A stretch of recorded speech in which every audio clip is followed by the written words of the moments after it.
Well, good afternoon, guys. I am over at the Career Academy doing the 8th grade orientation today. And so I'm going to go through a couple of notes with you real quickly, and then you'll have some homework on Delta Math. So what you'll be seeing on Delta Math today involves some problems with triangles and the sum of the three angles in any triangle. So no matter what triangle you have going on, all three of those interior angles have to add up to 180 degrees. So some of the problems will be pretty straightforward, where they will give you a couple of measures. So one is 80 degrees, one is 50 degrees, and then it will ask you to find the third and final angle. So hopefully with a little bit of adding, a little bit of subtracting, that's something that you can do very, very simply. 80 plus 50 is 130. 180 minus the total 130 would tell us that this final angle is a 50-degree angle. Okay, but that's not all that you're working on today. The second set of problems will still involve triangles, but there might be some extra problems in there where there are equations and expressions. And so even if they tell you, okay, one angle is 2x plus 10, one angle is x minus 5, and the third angle is 3x plus 20. Okay? If they give you those clues, okay, we can add up all three of those expressions and set them equal to 180 degrees. That way we can solve for x and find out what all three of those angles are. I have no idea if this is going to work out. I just made this up. So 10 plus negative 5 plus 20, totaling up all of those like terms, that's a positive 25. And then totaling up the x's. So 3x and 3x is 6x there. So 6x plus 25 equals 180. And let's break this down. So subtract 25 off of both sides. That leaves me with 155 and equal to 6x. And lastly, we would need to split that up 6 ways. So I suspect that on Delta Math, they'll work out nicely. Here, I think we're going to get a crazy decimal. So 155 divided by 6 is an ugly decimal, 25.83, and the 3 repeats. So we could perhaps write this as a simplified fraction. Turns out 155 over 6 is the simplest form there.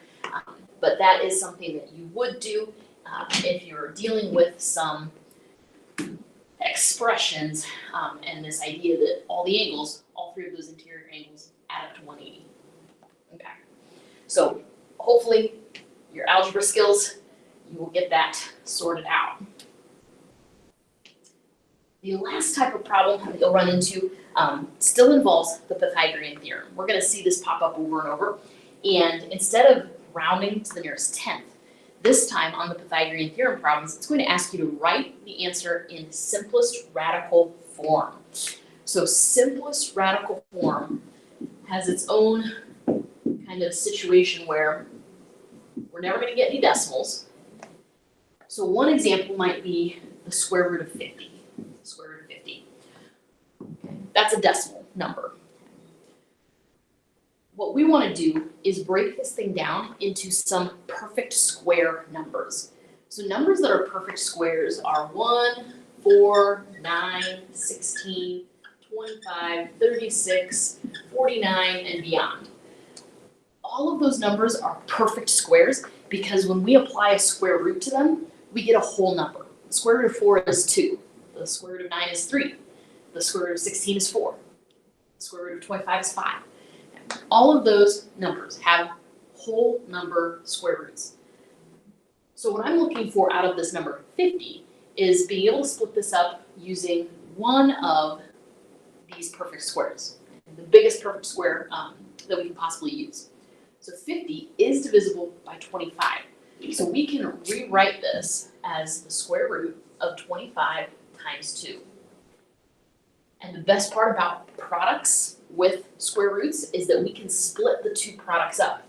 The square root of 25 times the square root of 2 is equal to the square root of 25 times 2, which is equal to the square root of 50. So by being able to break that up, then we're able to write this as reducing that part, because that's a whole number. The square root of 25 is 5 times the square root of 2. That's how we would write that answer in simplest radical form. So again, those numbers are some key values that we need to use. So on some of these Pythagorean theorem problems, you might run across, let's see, we've got one side length of 5, one side length of 5 times the square root of 2. So that in itself is in a simplest radical form. And then we're trying to find the hypotenuse x. So for us to work this problem out, a squared plus b squared equals c squared. The order doesn't matter on the two legs.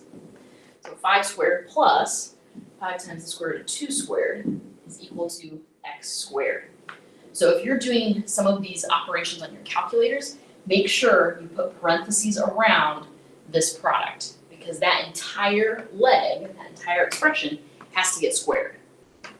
So 5 squared is 25, we know that.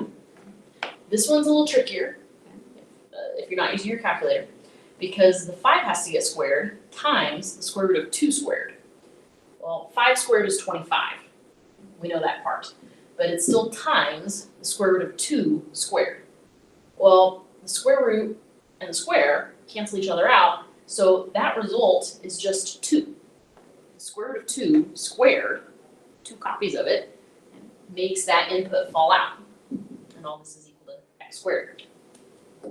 So this expression then is really 50. If you use your calculator, use parentheses, 5 squared root of 2 squared is 50. So we've got 25 plus 50, that's 75 equals x squared. And then our last step in solving any Pythagorean problem is to apply that square root. So our answer is the square root of 75. But once again, we need to make sure that we get that written into simplest radical form. So we need to break that down using one of the perfect squares. 75 is not divisible by 49. It's not divisible by 36, but it is divisible by 25. 75 is the same thing as 25 times 3. So let's break that down. The square root of 25 times the square root of 3. We can evaluate the perfect square piece here. The square root of 25 is 5. So our final answer is 5 times the square root of 3. All right. So that's what's happening here with these pieces. Definitely head on over to Delta Math. Check those problems out. It tells you right away. You can watch those videos too if that helps, especially if you're maybe needing a little more information on those simplest radical form problems.